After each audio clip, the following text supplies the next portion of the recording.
Ding, ding. On the notes on my desk, it was Father's Day, so I'm giving you some context. I was going to buy my dad a bottle of whiskey, but it's funny because the notes on my desk say, buy Black Label, play against Nino. So it makes it look like I did that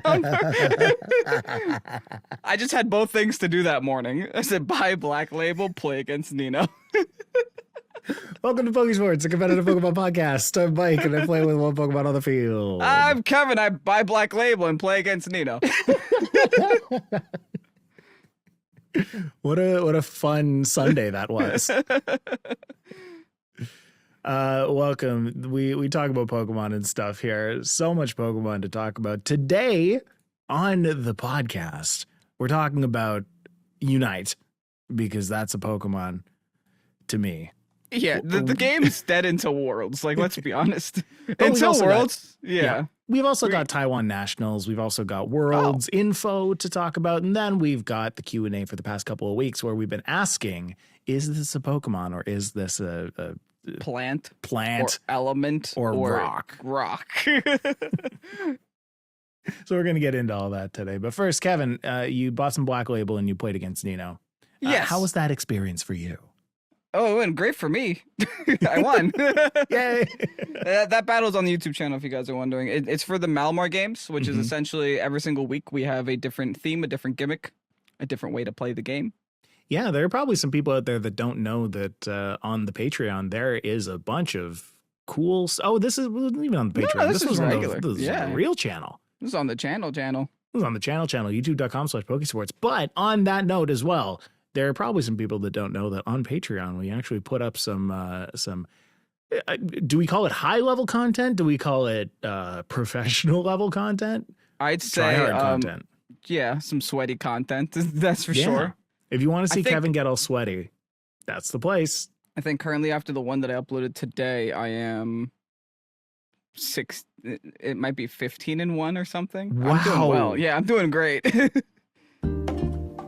And you can find all that on Patreon at patreon.com/Pokésports. Thank you. You're welcome. All right. So, Kevin, did you have a solid Father's Day? How was your Father's Day? Yeah, it was good. I was working, unfortunately. Okay. And of course, everyone waits the last minute to buy their dad's gifts for Father's Day. The thing is, I don't know what gifts you find in a grocery store for him. Chips. You want a gazebo for your father? Okay, here's a gazebo. A gazebo, a grocery store gazebo. Yeah, we sell a lot of nonsense that we probably shouldn't sell. Yeah, that's fun. Yeah, we have gazebos. You have like pool floaties. Okay, we have a whole seasonal section. I guess I can understand. I can understand a grill. I can understand a pool floaty because you're going out, you're buying all the stuff that you're getting for like the poolside barbecue that you're gonna have later. Then you see a pool floaty, you're like, oh, yeah, I'll get that. A gazebo, though, is like, okay, I bought my sausages and I bought my hamburgers and I bought my hot dogs or whatever. I'm going to put all that on the barbecue that, by the way, I just bought from the grocery store. But you know what I need? It's just a gazebo to put all that in. Yeah. I need land. I need something to put on my land. I just have an empty plot of land and a pool. You're making fun of it. We sold out of our gazebos. I believe it. They're like $200 and people bought it. Like, okay, wow. Capitalism's great, I guess. Capitalism works. You know what? They found a need and they filled the need. So good for them. For St. Patrick's Day, we have these giant like beer pints like this big. Yeah. We couldn't sell them all. So now they're just still there in the cup section. It's funny. It's just like actual standard cups and then 5 giant pints. Take them. You know what? I think that's up to you. It's time to buy them. Buy them up. Do you sell the boots? Well, no, we don't sell shoes. No, not shoes. Boot.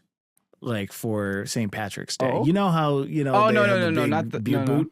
No beer boot. Okay, because I would buy that. I don't think we do have an as seen on TV section, which has like the stupidest stuff in it. There's an inflatable there's a floating gator head that you're supposed to put in your pool to keep birds away. I love it. It's like a gator head this big that just Yeah. kind of stays at the surface of your pool bobbing. It's like a scarecrow. It just keeps the birds away. Okay, if it was like a chlorine dispenser, like one of those things where you can put like the Oh, okay. chlorine pucks in, and then it can also serve that purpose, I would say yes, 100%, 100,000% yes. Take my $20. Yes, because in Canada, where we, as far as I know, don't have the gators, we would just Would birds that even would be scare afraid? away the birds. That would scare away the How? chipmunks. That would scare They away don't know the the rats. threat. They don't know it's not a. Canadian geese That's have never fair. seen a gator in their life. They're like, They oh, look at this. They sure do. Because have you ever seen a movie called Migration? Oh, yeah. they move when they fly. It'll teach you all about it. The movie Migration by Illumination, the same people who made Despicable Me and Minions. I watched that movie for the first time a couple weeks ago. I have a kid. I thought this was a bit. That's an actual movie? Migration is a movie. I thought it's you about were a couple ducks. legitimately improving this whole time. Oh, imagine. I just like casually nonchalant drop the migration meme. the migration meme. No, I saw that movie. It's not great. As you'd expect. As you'd expect. I don't know. I hold kids' movies to a high standard ever since I guess I got older. I don't know. I watched Nimona on Netflix. That's a good kid. It's not even a kid's movie. It's a good movie. You mean like the rival in Scarlet and Violet, Nimona? Yeah, but with an I, not an E. Oh, Nimona? Yeah. Okay. It's a good movie. Watched it a couple of times because for whatever reason, my kid loves watching movies like multiple times. Well, that's like, what kids do, right? They just over. hyperfixate on something. Definitely. Yeah. Yeah. I'm the same with songs though, so I can't even blame her. Like yeah, if I have a song are 4 I like, minutes. that's fair. If I have a song I like, I will play it on repeat over and over and over again until I get sick of it and then stop listening to it forever. I did have that moment this is just tangent sports. I did have that moment yesterday where I saw this TikTok of some guy singing It Wasn't Me by Shaggy, but in the style of Disturbed. And I listened to that probably 20 times in a row. It wasn't me. It wasn't me.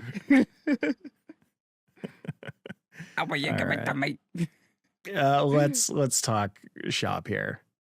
We've got Unite patch notes. Version 1.14.2.10. Please don't nerf Umbreon. We have been waiting for version 1.14.2.10 for the longest time.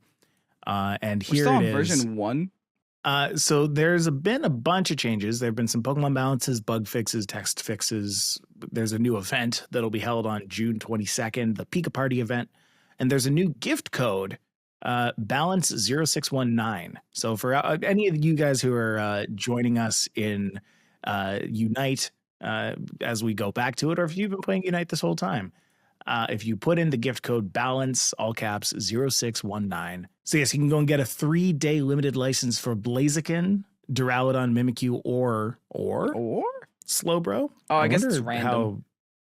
It's one of the I 3. see. That's not as exciting as I wanted it to be. No. Give me a skin. That's all I want. Yeah. Just give me something.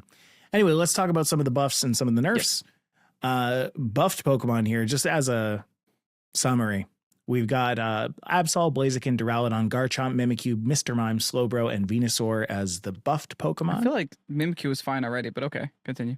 We'll talk about the buffs for Mimikyu then.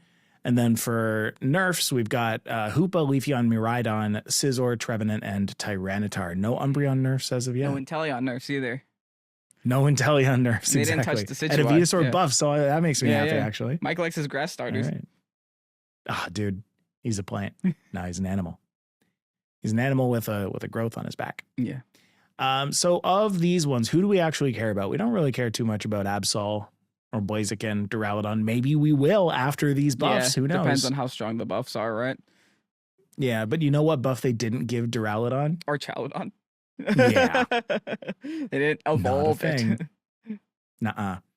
Garchomp, we don't really look too much at, but let's look at Mimikyu here. So Mimikyu, Shadowclaw HP recovery has been increased by 20%. Gross. Play rough cooldown reduced from 9 seconds to 8 seconds. Slow effect increased from 20 to 30%. I have a feeling that these are the moves that you don't pick maybe. on Mimikyu. And then Play Rough Plus has its cooldown reduced from 8 seconds to 7 seconds. So like Mimikyu was really good, but then its other set was not as good. So the option instead of nerfing the other set was to buff it. Yeah, instead of nerfing they the have good options. set was to buff the other set. So now you're just good on both sides. I don't know, man. Mimikyu felt strong to me. Maybe it's because I was playing Inteleon at the time when I thought Mimikyu was strong, and it was just kind of stopping me from doing anything. It just kind of hugs you and goes for like a good 2 seconds, and then half your health is gone. The thing I thought was interesting was the Slowbro buffs. Because Slowbro has always been pretty good. Slowbro is fine right now. It's the most boring of the defenders. I mean, I say that as an Umbreon player, but it was fine. It's just worse Snorlax. Not Snorlax, Blastoise. But check this one out. So Slack Off, HP recovery is increased from 9% of max HP to 12% of max HP. So you get an extra little chunk of HP for Slack Off, which people do use. Surf cooldown has been reduced from 8 seconds to 7 seconds. So like people do use Surf.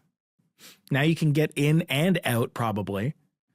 And then Scald, which definitely people use. Oh, a lot. Attack reduction effect due to burn status has been increased from 40% to 60%. So you're only doing, wow, you're reducing their attack, their auto attacks by 60%. Yeah. I wonder if that includes up from crits 40. too. Does crit ignore the burn effect or not? I don't know the answer to that question. But that 20%, nobody nuts. knows. Yeah. Yeah. And then Venusaur Sludge Bomb has been increased, and that's not the one that people use. That's not the one that I use. No, you use Unga Boonga, Pedal Dance, Run Inside, Die. Yeah. So for Sludge Bomb, damage has been increased by 20%. Poison damage has been increased by 50%. Wow, they're really trying to make this viable. Special defense reduction effect increased from 30% for 1 second to 40% for 2 seconds. So it reduces special defense. Okay, so I could see like a merit to like maybe the Sludge Bomb Solar Beam route of just like sniping everything down. If you Oh, I should try that. Well, especially now that they changed special defense, like they've increased the reduction by another 10% to 40%, and for 2 seconds. So, I think it might depend on like how many Pokemon you have on your team that have special attack. I think if I don't tunnel vision and like actually think about the rest of the Pokemon on my team, then maybe I'll go for Sludge Bomb more often. If you actually look at the opposing team comp before playing, it's a pretty good idea. Yeah. And then the slow effect has been increased from 45% for 1 second to 50% for 2 seconds. So they've doubled the amount of time. They're really trying to convince you to go Solar Beam. Yeah. Solar Beam is probably fine. Okay. They didn't touch Solar Beam, right? That does damage. They didn't, no. We were talking about playing Unite after this podcast, and now I'm thinking that Venusaur might be the first Pokemon that I use. Why not? Try the Sludge Bomb. Why not? They have nerfed Miraidon. They nerfed Hoopa, Leafeon. We don't really care much about those guys. Miraidon damage has been decreased by 5%. Damage while enhanced has been reduced by 10%. And additional damage when enhanced reduced by 10%, all for Electro Drift. If only the game would do the same thing. What do you mean? If only the Scarlet Violet game would do the same thing to Miraidon. Reduce its damage by 10%, please. Wouldn't that be nice if they just like went in there and they're like, hey, base stat total went down from Miraidon today. Maybe you shouldn't be one-shotting Incineroars with Volt Switch. Like maybe that shouldn't be a thing. Scissors, Swords Dance got nerfed, but we don't, honestly, I don't see a ton of Scissors. I don't know. Why are they nerfing bad Pokemon? Who knows? Yeah, I forgot the Scissor was in the game. Trevenant, same thing. I see some Trevenants, but a good Trevenant will live forever. That's the problem. So I'm happy. Yeah. If that gets a nerf, that's good. But the way that it was nerfed is not in the way that I would think one would expect. Woodhammer's damage was reduced and the cooldown was increased. Hornleech's cooldown was increased. Both of those by 0.5 seconds. So it's like how that's big not of a even nerf is that really? Yeah. And then Curse had its damage reduced by like so they 25%. They made it do less damage. Okay. Well, that wasn't the problem. Yeah, so it still lives forever. Yeah, the problem was that it just lives doesn't... forever. Yeah. Okay. Yeah. And then Tyranitar had a stat nerf, which is probably the only one. Yeah, the only one of the 6 that had a stat nerf this time. I didn't see a lot of Tyrannosaurs either. Yeah. Usually I don't let them get past Pupitar. Right. Just keep hurting them. And now you have the Pika Party game mode. What's that? That was announced in the August 3rd Pokemon Presents live stream. So it's back. Oh, it's just 5 Pikas versus 5 Pikas? No. You run around and you attack different types of Pikachus. Oh. There's an Iron Tail Pikachu, a Thunderbolt Pikachu, a normal Pikachu, a Surf Pikachu, a Gigantamax Pikachu. PP. That's got to sound like the most annoying game of Unite. Just hearing Pika, Pika, Pika. Yeah. Over and over. Always. In the middle of this podcast, someone just sent me a Sentret rental team on the Discord. Can't wait to see what that one's all about. So now you have to do it. I just said it on the podcast. I just got the notification now at noon. Hey, 0 IV Sentret team. I'm like, okay. You know what that was? That was probably a scheduled message. Yeah. Someone was probably like, all right, this message is going to send directly to Kevin at noon. Oh, that's weird. My camera is doing some fun frame stuff, but that's okay. People will get it. It's the middle of the day, so obviously everything is exploding for me. Yes, it's also 4,000 degrees in Canada right now, so your computer doesn't know what to do. Maybe everything's overheating. That's fun. The servers that'd be fun. Of Riverside overheating. Yeah. So I guess I should mention that we're going to move into World Championship talk. But there has been some new developments on the new season. Mm-hmm. It looks like Premier Challenges and mid-season showdowns might be going away.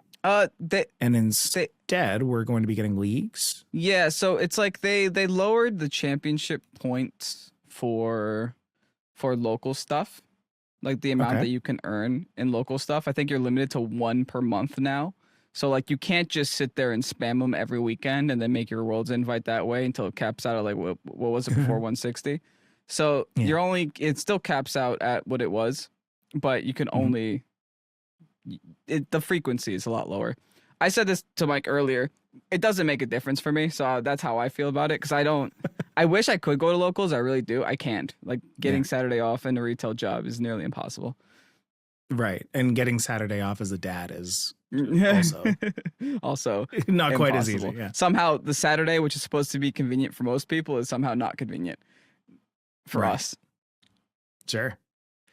Yeah, so I mean, we'll keep an eye on this. Information is apparently going to be coming out as the days go on, but it looks like this might actually start on July 1st. So if you're looking to get a head start on next year's Worlds, you might be able to do that. The VGC 2025 season starts July 1st. Oh, fun. Yeah, so you can be going to Worlds and working for next year's invite technically by attending some locals. Well, a lot of people do. Yeah. Right? A lot of people work toward their next year's Worlds at current day Worlds. Which is crazy because July 1st is also like in a week. Yeah. All right. We should do a podcast when you come here. Oh yeah, right. We're going to do the studio one. Yeah, we'll figure it out. We'll figure it out. Kevin, you're also getting your wisdom teeth out. Yeah. I should be fine by the time I go there, though. Sure, probably. Everyone's saying that 2 days isn't enough, but a week is too much. So somewhere between there, I guess I'll be fine. I'll see how I react because you have to remember I'm the kind of guy that got a coronal abrasion on his left eye, which is the worst pain I've ever felt in my life. I don't think anything's topping that. Oh, I got a whole like long nail in my eye. That took me months to heal too. This was years ago, but I don't remember that, really. This might have been it might have been pre Pokésports, yeah. Wow. It was the worst pain ever. And I don't think I still have like phantom pain sometimes if my eyes get too dry. I just get like a little in my eyeball. I'm just like, Just a little pouch. Yeah. But yeah, nothing can It's be worse painful. than that, right? No, of course not. Of course not. Okay, let's talk about Pokemon Worlds. So the competitor information has dropped on the Worlds Pokemon website. If you go to worlds.pokemon.com, you can go and check that out. 2024 Pokemon VG World Championships competitor information. We've got qualifications here, which we already kind of knew, but I think they wanted to just like make it official, state it one more time. Yeah. So they're like, hey, by the way, if you have these points, remember you are qualified or not qualified for World Championships. So again, if you're in the US and Canada, you are, I believe, 18 plus for Masters. Mm-hmm. And you have 500 championship points. It's 16 plus, and you but okay. don't 16 plus, and you don't have your, and you don't know that you have your Worlds invite. You have it. Congratulations. You did it. It's 500 points for US and Canada, 400 for Europe, 300 for Latin America and Oceania, and 200 for the Middle East and South Africa. And again, I have to say, if you have been like winning this much and you don't know,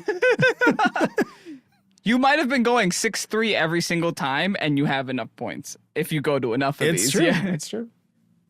But again, I feel like if you've been traveling for this, if you've been doing this well and you don't know, I don't know what to tell you. What are you doing, pal? There might be some people that have been doing really well but can't afford the trip to Hawaii, though. Like, that's a real asking task for us to fly to Hawaii. It's not cheap. But they were able to travel all around the US and Canada for their regionals and nationals. Maybe they just won one regional. Okay, no, maybe they just got top That's 16 true. At one regional and had enough points. Yeah. What if they just did really well at nationals? Yeah. Additionally, there are different levels of invites than competitors may earn with varying levels of travel support provided. So here's that. Your tier 1 invite is World's Invitation plus Travel Award plus round 1 bye. Tier 2 invite is World's Invitation and Travel Stipend. And tier 3 invite is World's Invitation only. And I believe that depends on where you are in the like total global standings of your championship points. Mm-hmm. Competitors in South Africa are not eligible for travel rewards and travel stipends. Rest in peace, South Africa. Too bad. So yes, the table below lays out what type of invite a VGC competitor earns based on their final ranking in the championship point standings in their rating zone. So for US and Canada, tier 1, which is again the travel award and round 1 bye, if you are the top 12, position 1 to 12, you get your tier 2 invite is from 13 to 16. And then tier 3 is different. All other competitors who own or earn enough championship points to meet the qualification threshold in the rating zone or guarantee invite from placing highly in an eligible event, whatever that means. Okay, cool. They get their stuff. Good for you. And for those people that are asking if we're going to Worlds, no. Still no. If that changes, we'll let you know. Didn't happen. Not going. Yeah. Didn't happen. Not even happening. We tried. Europe. Yeah, sure did. Europe is interesting because Europe is the top 16 get a tier 1 invite and the top 22 after the 16 get a tier 2 invite. So that's more people than US and Canada for tier 1 and tier 2. There's more countries in Europe, Michael. Oh. Latin America was 1 to 8 and then 9 to 12 for tier 2. Well, I guess there's also technically more countries in Latin America, but they got less. But okay, never mind. My theory doesn't stand.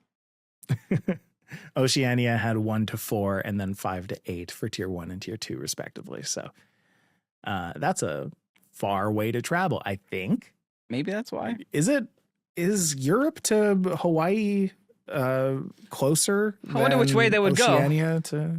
Would they go towards Asia or towards US? Oh, they might go over the globe, right? That might be the shortest way if they just go up. Over the globe. Yeah. Over our flat earth. You know what I mean? Yeah, they touch the North Pole and then they go back to... Dude, I'm sorry, I have a North American education, so I don't know. Maybe that's why it costs us 500 championship points to actually go to one of these to go to Worlds. Well, it's the biggest. What do they call those things when like you go to McDonald's and you have to answer a skill testing question? It's just the biggest skill testing question in Pokemon. How many times can you win? So the part that I found interesting here was the tournament format and structure. Depending on, much like, you know, any of the other regionals or nationals, depending on the number of checked in players, there are different numbers of Swiss rounds, right? So for 128 players, there's going to be a total of 8 Swiss rounds, 6 in day 1, 2 in day 2. There's not going to be 120. There's not going to be 128. It goes all the way from 128 to 256 to 512 to 1024. I think we're probably going to land either in the 513 to 1024 or the next one up, 1025 to 2048. These are the most, this is the most people qualified for Worlds in history is this year. Oh, then we're probably going to have 1025 to 2048. That's no, I still think that's too high though. I think that number was created for like, just to be the maximum capacity. It might be, we still haven't passed 1,000 at a regional. So it's that's probably going to be around 1,000. Okay. So if that's the case, then 513 to 1024, we're going to have 8 rounds of Swiss in day 1, which is less than our usual, and 3 rounds in day 2. Okay. Maybe they are expecting 2,000. Never mind. Because I feel like 9 is like what, that's the magic number. That's gonna suck for a lot of people. Even then, it's still 8. It's 8. But that's bad. You know why? That means a lot of people are gonna go like, they're gonna bubble out. That means you gotta do really well. You gotta go like 7-1-8-2 minimum. Not 7-1-8-2. 7-1 or 6-2 minimum. And there's gonna be a lot of 6-2s that don't make it to day 2. That's crazy. If there are like 1,000 people going, really interesting. Yeah. I feel and then like people have round 1 buys too, so it's just like, oh, okay. But you know what's strange is I really, really, really hope that I'm not. This whole page is for video games, so it's probably not. But like, I feel like this is all built for TCG first, and I feel like we say this a lot in the stuff that the Pokemon makes, because like right after that, they say a match win is worth 3 match points, a match tie is worth 1 match point, and a match loss is worth 0. We never get ties. Ties don't happen. It's in VGC. If it's technically possible, but very rare. Yeah, it's like you'd have to have the exact same 2 Pokemon on the field at the exact same 2 HP counts at the end of the game. Like, it's very rare. Incredibly rare. They give a list of what to bring, which is obviously your game, a fully charged system, your online membership. Ooh, that one's interesting to me. Why do you need your Nintendo Switch online membership? You can't actually access Battle Stadium without the online membership. Oh. Yeah. I learned that the hard way once I tried to play on a different copy of Pokemon Scarlet Violet. Oh, wow. I had to rebuy I've never had my Nintendo Plus. Yeah. Oh. A team of tournament legal Pokemon and a charger for your system. It's the competitor's responsibility that their console remains operational. That is not good. Does that mean they don't have enough docks? I hope that's not the case. I think they're just covering their bases. Okay. Let's just hope they're covering their bases. They have enough time to ship 1,000+ docks somewhere. Yeah. Worlds should not be the first time that you're experiencing this, but they do say to go and upload your team to RK9 the day before. I can't imagine a world where you don't know this, but please understand. Hey, listen, there's still top competitors that can't import it correctly, so they lose Pokemon. See, badges for the event can be picked up on site at the Hilton Hawaiian Village in the Carroll Ballroom. So this one they're just doing. I think we mentioned this last week, but like having the badge pickup at the airport was so That was clean. The greatest thing ever. They did such a good job with that. I hope they are able to coordinate that with the travel companies moving forward, because that rocks. And then for prizing. Money. Okay, here we go. So, for 18 years of age or older, any awards 5,000 or more, you get a choice of scholarship or cash. And then awards under 5,000, you get cash. Then under 18 years of age, you get awards of $5,000 or more, choice of scholarship, or Pokemon Visa prepaid card. I want to see the Pokemon Visa prepaid card. I just kind of want to have that. I'm going to use it all and then frame it just because. Right. We're and such then adults. Under 5,000 is a Visa prepaid card. Yeah, absolutely. We want the pretty credit card. I just want the pretty plastic. So here are the prizings for VGC. First place gets $30,000. Double NAIC. Wow. Yeah. Second place gets $20,000. Third and fourth get $15,000. Fifth to eighth get $10,000. And 9th to 16th get $5,000. Is that it? It stops. That's all that's listed. Okay, here. that's gonna be so sad for number 17. From 5,000 to nothing. They probably get points towards next season. I think all of Worlds, if you're competing in Worlds, you get points for next season. Oh yeah, because it's after July 1st. So yeah, you would. Whoa, you actually get a ton of stuff though. They only talk about the top 16 and then the top 32 for the prizes, but I'm sure that people past that might get something, you know.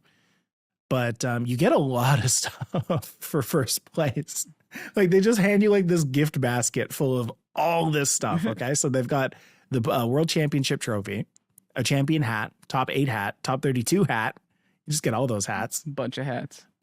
Champion messenger bag, a top trainer bag, a champion hoodie, a champion playmat, a top 8 playmat, a champion world stamped promo card, a top 8 and top 32 world stamped promo card, and a number 1 trainer trophy card. Give me a suitcase with all that too, so I could take it with me, Oh, so smart. Where's my suitcase? I need a suitcase, guys. Yeah. Give me a little carry-on or something. Or it's got to be big enough to check it. Yeah. And then just give me like the extra $50 so that I can go and check my bag. Thanks. And then everything under that is after like, getting $30,000, you need an extra $50 to check your bags. Yes. Well, yeah. I'm not in this for $29,950. I'm in this for $30,000. After taxes, Please. like how much is $30,000 when you take like 25% off for prize earnings? I don't know, like what, 25K? Okay. Still pretty decent, right? Yes. Good enough. That's still money for free. What was it actually? It's minus 7,500. So okay, so like 22.55. Yeah. That's not so bad. I'll take it. Yeah. Okay. VGC players don't do their taxes anyway. That's oh no. As far as I know, and I should say this officially, there is no evidence of tax fraud for any VGC player. Kevin is making a joke. Don't audit us specifically. Don't audit us or any VGC players. There is nothing to be seen here. All right. So a couple of weeks ago, we had a funny time, Kevin and I. We looked into grass Pokemon that is very much a plant or very much an animal. And we put that up to the audience. And we said, name a grass Pokemon that is very much a plant or very much an animal. Tell us why it's one and not the other. Okay. And I got a ton of very fun answers here. Do you want to hear some? That means other people also enjoyed it as much as we did. Yes, I would love to. Yeah, I hope so. Taneda says, I saw a horrifying Reddit thread about Paris becoming an unstoppable zombie infection because of its spores, attacking all of the grass starters. Oh. Thanks for bringing memories back. Oh, no, I haven't seen that TikTok yet. Parasect. I'm trying to, You're just saying it into your phone and to everybody's phone? Yes, so that we all get it now. Good stuff. Let's see. Razor says, Chestnut. This mon is a beastly mammalian paladin and is way more animal than plant to me. Yeah. I feel like flesh would if you take the shell off, you just see flesh. Yeah. Yeah. Do you think the arm shields are like part of its body? I'd say so. Okay. Yeah, it doesn't like take it off at the end of the day. I'm thinking dinosaur when it comes to Chestnut. Like it's just a part of itself. Or armadillos. It's part of them, right? Yeah. That's true. AJ Polk says sunflora because a sunflower is an animal. Trust me. Whoa, you said it's animal? And they also said trust me, so like I have to go with it. I was gonna say like, yeah, that's absolutely a plant, right? No, I guess not. No. Do plants move? Sources trust me, bro. Trust me. It moves. It like walks around, Plants man. move too. Venus flytraps, my guy.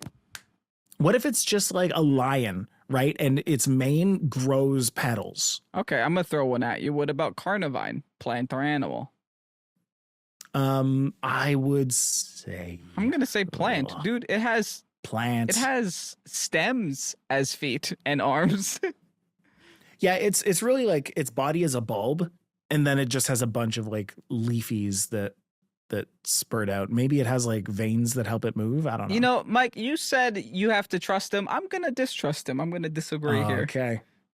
Now you know what? I can justify my way into into an animal answer. Yeah. Jamie says doesn't really answer the question, but is Ferrothorn plant or machine?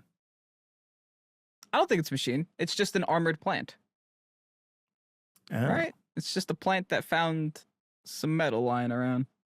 It's a plant that grew metal. Or body. It's I see where they're coming from, because Jamie could be thinking it's metal that then grew moss on it. Oh, so it could start off as a machine. But what's the sentient part? The plant, probably. It's the life, you know? Yeah. You got to get some life from somewhere. I do think I don't know if I would plant. consider Ferrothorn sentient, but I'd say definitely alive. I don't think it's answering equations. I think so here's how I imagine Ferrothorn in real life, right? So you've got a Ferrothorn, you've got like the metal body sitting on a table, right? Okay. And you've got the little bulbs that come out of the metal sitting in water, and that's how it gets its nutrition. Mm-hmm. And still got to sit in the sun, and still got to photosynthesize and all that stuff, but it sits there as a plant. It doesn't sit there as an ornament or a machine. Okay. It doesn't do anything machiney. It's not alive as a machine.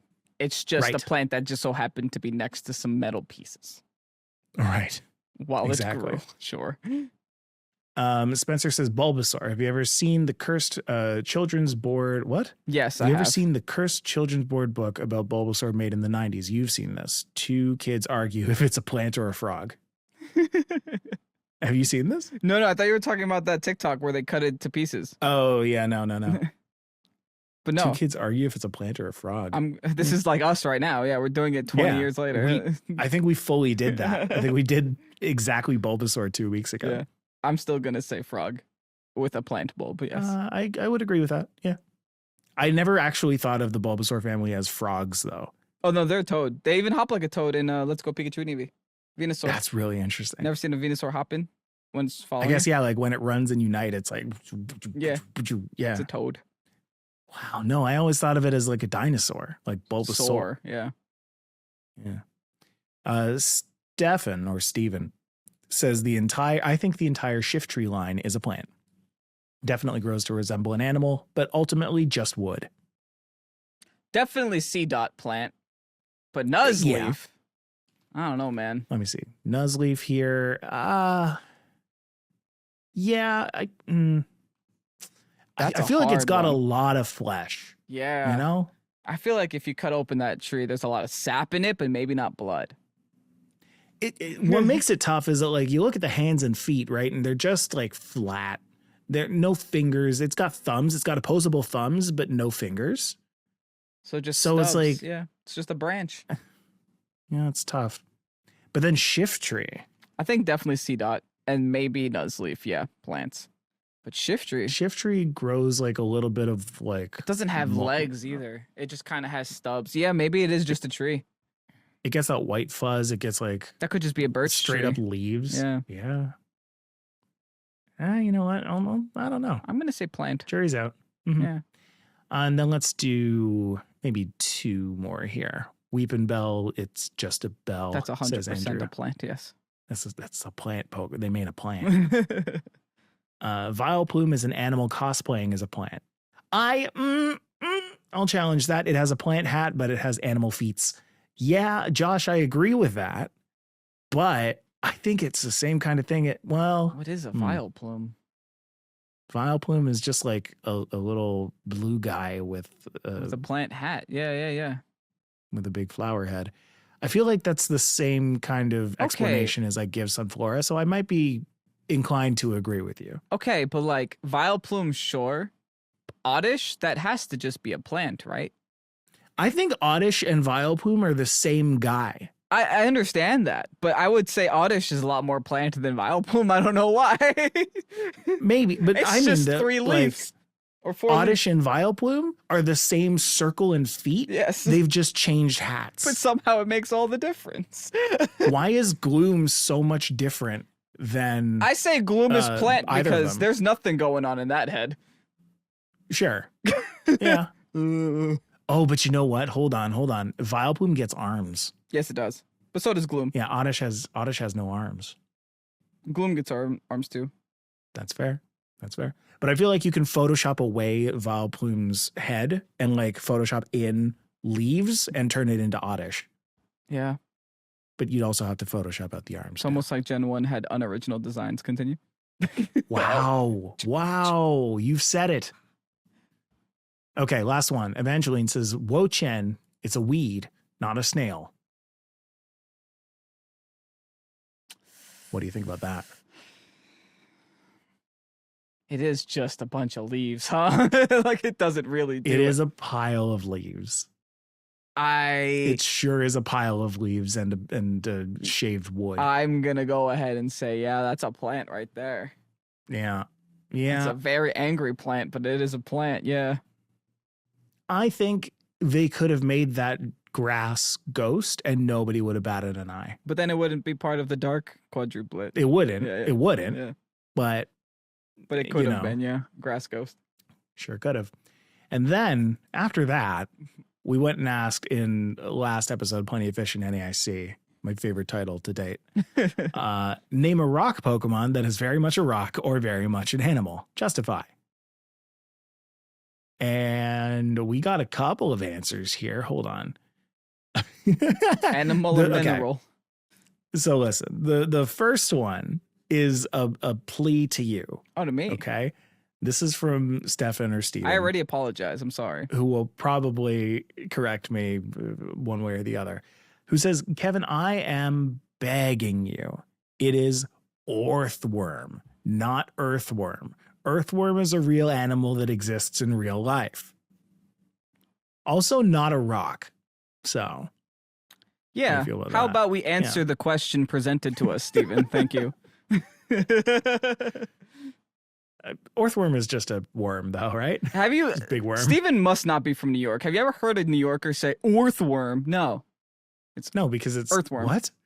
Orthworm. That my mouth doesn't make that. No, everybody says earthworm when they're talking about earthworms. Yeah, but I'm not gonna say Orthworm. How many New Yorkers have you heard talk about Orthworm? At least me. That's okay. Yeah, fair. Got it. I'm the sample size of one here. That's true. I can't, How many Kevins have you heard say earthworm? I can't even pronounce like sausage right. You want me to say Orthworm? Kevin, what's that drink you get from Dunkin' all the time? Coffee. Yeah, of course. Elijah says, I think Reggie Rock is a rock. Why? Yes. It's in the name. Yes. No, Reggie Rock, absolute rock. The most rock there is. Yeah, true. Evangeline says rock rough. It just dropped the word rock rough. And I guess we're supposed to discuss now? Animal. A hard animal, agreed. But an animal. Yeah, absolutely animal. Definitely animal. Animal spends a lot of time outside. It's just a dirty dog, let's be honest. Yeah. Dwebble is a crab living in a rock, so it's an animal. Honestly, yes. Hermit crabs aren't the shell, they're the crabs. They choose the shell. That's very true. Okay, yeah. I'm there with you. Animal. Now, we do need to see a Dwebble without the shell. That has to exist somewhere. Dwebble without shell. I'm going to better Google. than and yes, they have done this in the anime. Shell-less Dwebble, which is what I did. That's too many L's next to each other. Wow, they really, really went there in the anime. Cool. I can't type. Funnily enough, They say, David says, funnily enough, I feel like a large part of my bad run was because I didn't have a Chi Yu or a better fire type in general. How do you feel about that, Kevin? I hate that fish. I hate that fish so much. David, of course, is talking about his NAIC run, where apparently he didn't do too good, but it's because you didn't have Chi Yu on your team. Yeah, you just needed the fish, dude. That was the answer that no one told us. Whoa. Hold on. So Barbara said Dwebble is a crab living in a rock, but RM Wall says Crustle is very much a rock, at least over 75%. Oh. Now, is a Crustle defined by its crust? No, though. A hermit crab is more than 75% a shell. That doesn't make it a shell. It's still a crab, right? Now, follow-up question, is a Crustle like a parasect where the rock has taken over? Brother, I just think that a Crustle is a bigger Dwebble. I don't think there's any... I think if you took off the crust, it's just a Dwebble again. I'm pretty sure if you look up Crustle with no shell, it's just the same Pokemon. I think evolution is a loose term for Dwebble. It just found a bigger rock. That's what they do. Yeah. Yeah, look. Okay, there are pictures of Crustles with no shell. Again, in the anime. Here you go, so you don't have to look it up. Crustle with no crust. No crust. Okay, you're sending it to me. Yes, but it's loading. There it is. Oh, yeah, it's just red Dwebble. I guess it got more legs. What they should have done for different Pokemon games, because you know how Crustle has like layers of earth on it, they should have changed it depending on the region, because different regions have different layers of earth. That would have been cool. CJ says Onyx, don't even have to explain it. Yeah, and it's a rock. That's true, it's an animal. What? Onyx is a rock. It's a bunch of rocks. Taneda says Knackle Stack. Rock salt, not enough said. Wow, yeah. I can't read today. Okay, rock, yeah. Yeah, sure. Also the first one, whatever that one's called. I feel like a lot of people really went hard on Dwebble and Crustle. Because those are the ones kind of in contention, you know? Yeah. Like Hannah says Dwebble and Crustle are 100% just animals. They're based on hermit crabs whose shells are not attached. And in the anime, there was even an episode where Dwebble didn't have it's shell on. There you go. Yeah. We're on your side here. We're with you. Let's see. Mr. Kertastic said, so English is my first and only language, and I think that after almost 30 years, I'm halfway decent at speaking it most of the time. I'm not 100% on this, but I think Boldor is named after a boulder. Yes. Sure is. Yeah. It's good. That's good. I like that a lot. Okay, back to plant and animal real quick. Burmy? Okay. Burmy? Yeah. Mike forgot what a Burmy is. No, I had to look it up. Yeah. I think animal, because it's just a worm covered in leaves. It's gotta be. If you pick off all of the leaves on a Burmy, would it just continue its little spiral down? Oh, I actually found, yeah. I found a picture of a hairless Burmy, or a leafless Burmy. Here you go. Leafless Burmy. It's just a worm. Yeah. Just a worm. In fact, it's got little legs. Yeah, that thing bleeds. Oh, that's definitely a worm. That's a caterpie that's gone through some things. Found some trash, found some leaves, found some sand and dirt.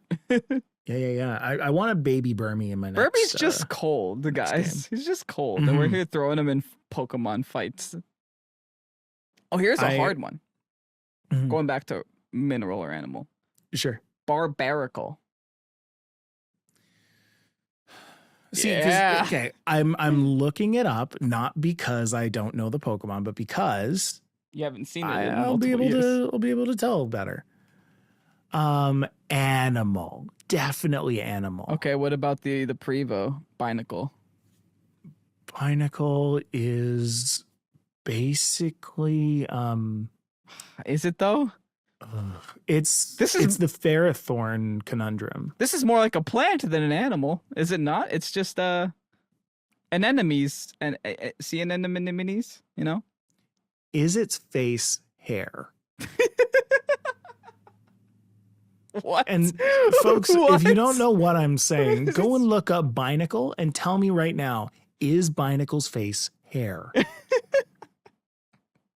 It's just got one big beard. What is the brown on Binacle? That's what I want to know. Because its hands are coming out of what I would assume is its hair. Oh, those are hands. Face hands. Yeah, that's right. Yeah, it's got face hands. It's also like a tricorn. Oh God! And I just you know what? I never realized that this whole time Barbaracle is just a bunch of Binacles put together. Seeing them side by side. It has eyes on its hands. Yeah, it has eyes on its hands, which also implies it has eyes on its feet. So that it's stepping on its face. I would love to go into Blender and just like zoom the camera under his feet to see if there's actually eyes there. Yeah, we got to see it. We just need to know. Okay, so it can see out of every one of its hands and feet probably. So I read something once that was like, oh, what happens if you lose your eye, if your eye is gone? You've probably seen this recently. Yeah. Where it's like you don't see black, you see nothing. What is nothing? That's scary. Right? Like you just don't see. And it's impossible to explain in words, but like what do you see if you have eyes on your hands? Everything. Like I feel like that's just a lot of information. Well, I mean, bugs have like 4 billion of them or something crazy, right? What do they see? They have compound eyes. So like they see like, it's like a honeycomb kind of thing. But like, is that what Barbaracle sees? That's wild. Are each of those hands with its own brain? They're all each sentient. Barbaracle is 1, 2, 3, 4, 5, 6, communicate through a nervous system? 7 heads. Is the rock body its brain? Mike's breaking right now. Is that where the information is? I don't understand Barbaracle. And I think I need to. I think I need to end the podcast. This is the most plant or rock or mineral or not. What are we doing? Animal or mineral that there is. What are we even doing? What even is this? Great question. What are we even doing? Like, I am just straight up like.